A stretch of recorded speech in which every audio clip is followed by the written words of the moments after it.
What if thousands of young people set out to change the world? Armed with nothing but faith? No army, no weapons, no supplies. Just a belief that a miracle would happen. According to one of the most enduring stories of the Middle Ages, children marched across Europe expecting the sea itself to part before them. But what happened next remains one of history's most controversial mysteries. Were they betrayed? Were they sold into slavery? Or did the legendary children's crusade never happen the way we've been told? Before we dive deeply, kindly subscribe to my page, follow, like, and share for more hidden history, untold stories, and fascinating historical mysteries. The year was 1212. Europe was gripped by religious fervor. For more than a century, crusades had shaped politics, warfare, and culture. Kings marched to the Holy Land. Popes called for holy wars. Entire generations grew up hearing stories of Jerusalem. Then, according to medieval accounts, an extraordinary movement emerged.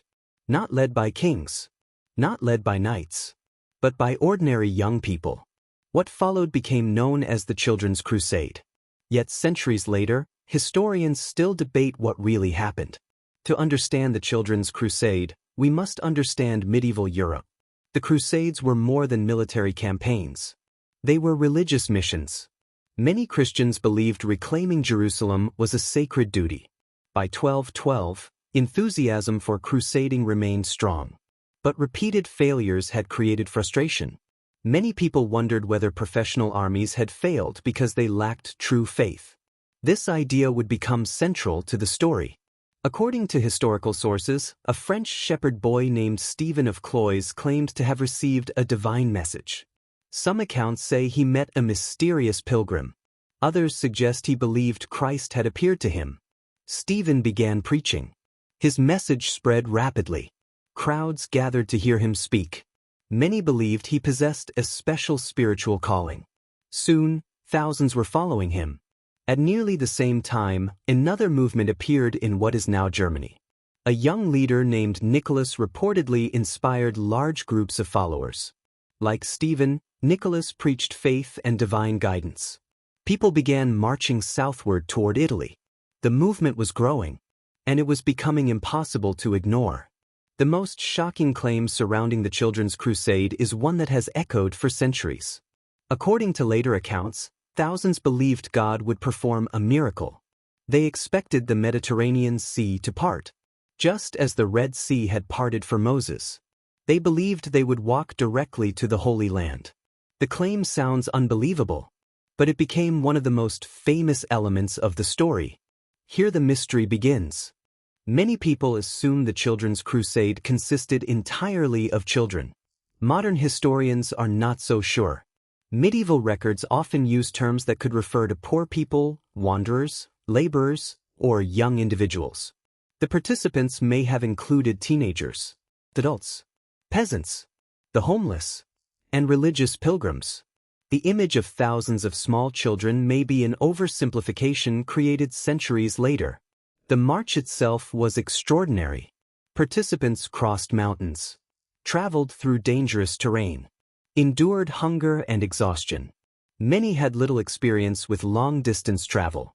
Some never reached their destinations. Others turned back. Yet many continued, driven by faith and hope. Historical evidence confirms that unusual religious movements occurred in 1212. Multiple contemporary sources mention large groups traveling through Europe. However, details vary dramatically.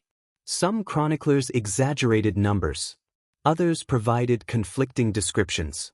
This makes reconstructing events difficult. Historians agree something remarkable happened. What remains uncertain is exactly what that something was. According to popular legend, the marchers eventually reached the Mediterranean. They waited, expected a miracle. But the sea did not part. The Holy Land remained out of reach. For many participants, this was the moment dreams collided with reality. Yet the story does not end there. One of the darkest legends associated with the Children's Crusade emerged centuries later. According to some accounts, merchants offered transportation by ship. The travelers boarded, believing they were finally heading toward Jerusalem. Instead, the story claims they were sold into slavery. This version became widely known. But there is a problem. The evidence supporting it is uncertain. Many historians question whether the story developed long after the actual events. The Children's Crusade reveals something important about medieval society. It was an era filled with poverty, religious devotion, economic hardship, and social inequality. For many participants, the movement may have represented more than faith. It may also have been an escape from difficult circumstances. The Crusade reflected the hopes and frustrations of ordinary people rarely mentioned in traditional histories. The controversy surrounding the Children's Crusade is enormous.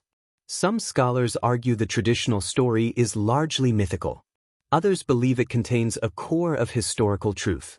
The biggest debate centers on participants. Were they actually children? Or were they marginalized people later transformed into children by storytellers? This question remains unresolved. Here's the twist. The most famous version of the Children's Crusade may never have happened exactly as commonly described. Modern historians increasingly believe later writers combined multiple events, legends, and misunderstandings. The result became a dramatic story that survived for centuries. In other words, the mystery may not be what happened to the children. The mystery may be how the legend itself was created. Despite uncertainty, the Children's Crusade continues to fascinate people. It combines faith, adventure, tragedy, mystery, and unanswered questions. It feels almost like a medieval fairy tale. Yet behind the legend were real people undertaking extraordinary journeys. That human element keeps the story alive. The story offers lessons about belief and history. It reminds us that legends often grow more powerful than facts. It demonstrates how historical narratives evolve over time. And it shows how difficult it can be to separate reality from myth. The Children's Crusade remains one of history's greatest examples of this challenge. More than 800 years have passed since groups of pilgrims marched across Europe in 1212. The documents remain incomplete. The accounts remain contradictory. The truth remains elusive. Were thousands of children really marching toward the Holy Land? Were they victims of betrayal? Or did later generations transform a complex social movement into a legend that never truly existed? Somewhere between myth and history lies the answer. And until new evidence emerges, the Children's Crusade will remain one of the most haunting mysteries of the medieval world. Please don't forget to subscribe to my page, follow, like, and share for more hidden history, untold stories, and fascinating historical mysteries.